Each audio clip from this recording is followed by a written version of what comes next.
নিয়তি, কবি আবু তালিব হোসাইন মিঠু। মেয়ের অমতে অপ্রাপ্তবয়স্কতে যারা দেন বিয়ে, প্রশ্ন করি অভিভাবকদের কাছে, কতটা সুখী জামাইবাবুকে নিয়ে?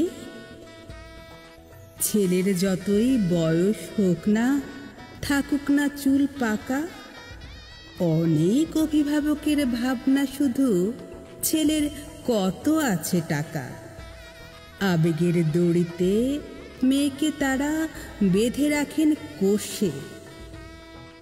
বাবা মায়ের কথা ভেবে মেয়েরা বিয়ের পিঁড়িতে বসে। মেয়ের চাওয়া পাওয়ার কথা থাকে না অভিভাবকের মনে। বিয়ের পরে মেয়ে অশান্তিতে থাকলে কাঁদে বসে ঘরের কোণে।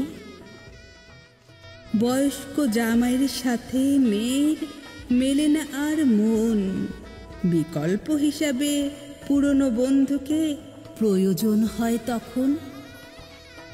অভিভাবকের খামখেয়ালিতে শুধু অনেক মেয়ের জীবন নষ্ট।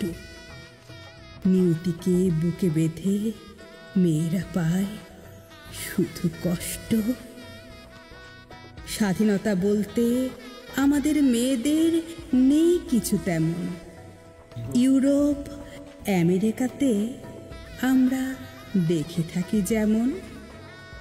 আশা করি বাবা মায়েরা শীঘ্রই হবে সচেতন।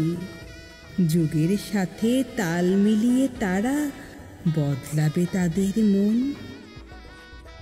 আবু তালিব হোসাইন মিঠুর ধারণা সেদিন আর দূরে নয়, যেদিন মেয়েরা স্বাবলম্বী হয়ে করবে জীবন মধুময়।